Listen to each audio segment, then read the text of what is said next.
सवाल ये है, हवा आई किस इशारे पर, चिराग किसके बुझे, ये सवाल थोड़ी है।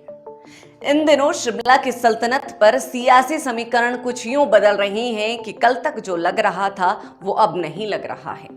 सवाल उठने लगे हैं कि पिछले 5 साल में सांसद जी ने कौन कौन से काम करवाए हैं, और इससे भी ज्यादा हलचल इस बात की है कि कौन कौन से काम नहीं करवाए हैं। जो सवाल शायद अब तक जनता के जहन में भी नहीं थे, अब वो सवाल जनता खुलकर पूछने लगी है। इन सवालों को आधार बनाकर ही विनोद सुल्तानपुरी सुरेश कश्यप को घेर रही हैं। जो वादे कभी भरी सभाओं में बड़े बड़े मंचों से भाजपा ने किए थे, उनका क्या हुआ?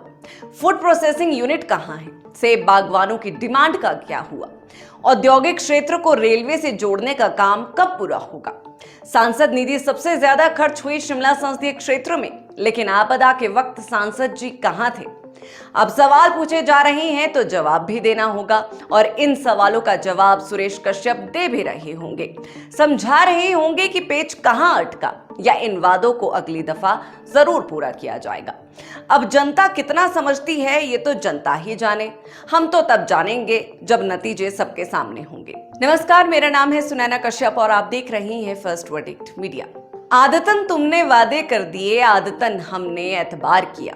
एतबार तो अक्सर जनता कर ही लेती है उन वादों पर जो वादे नेता बड़ी बड़ी जनसभाओं में कर जाते हैं, और वो वादे तब तक गिनाए जाते हैं जब तक सत्ता की कुर्सी हाथ न लगी हो। एक बार कुर्सी मिल जाए फिर कौन जनता और कैसे वादे, इसी को तो सियासत कहते हैं।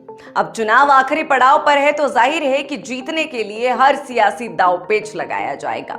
शिमला संसदीय सीट पर भाजपा का आखिरी दाव अब प्रधानमंत्री नरेंद्र मोदी है। खैर, मोदी मैजिक कितना चलेगा या नहीं चलेगा ये समय तय करेगा, मगर असल में सुरेश कश्यप के लिए चिंता का सबब पिछले 5 साल का लेखा जोखा बन गया है। जनता से वादे तो किए गए थे, मगर वो वादे अब भी अधूरे हैं। खैर, ऐसा भी नहीं है कि काम किए ही ना गए हों। हाँ, छोटे मोटे काम तो किए ही हैं, मगर जनता के बीच जाकर उन कामों को गिनवाया जाए, ऐसा कोई काम फहरिस्त में नहीं है। सुरेश कश्यप के कार्यकाल को लेकर भी सवाल उठते ही रहे हैं। बतौर प्रदेश अध्यक्ष उनकी परफॉर्मेंस कैसी रही है ये भाजपा से बेहतर कौन जानता है। 2022 के विधानसभा चुनाव में सुरेश कश्यप अपने गृह क्षेत्र में ही फेल साबित हुए थे। शिमला संसदीय सीट की 17 सीटों में से 14 पर कांग्रेस जीती थी। इससे पहले भी नतीजे कुछ इसी तरह रहे हैं, जब सुरेश कश्यप को लेकर सवाल उठते रहे हैं। यूं ही भाजपा ने पार्टी अध्यक्ष बदलने का फैसला तो नहीं लिया होगा। सवालों के चक्रव्यूह में सुरेश कश्यप पहले भी थे और आज भी हैं। परफॉर्मेंस पर सवाल है तभी तो भाजपा में बवाल है। अब आस लगाए बैठे हैं मोदी मैजिक से। मोदी मैजिक कितना चलेगा ये जनता जानती है। इंतजार अब नतीजों का है, और नतीजे भाजपा के पक्ष में नहीं गए तो सवाल और भी उठेंगे और जवाब देना शायद मुश्किल होगा।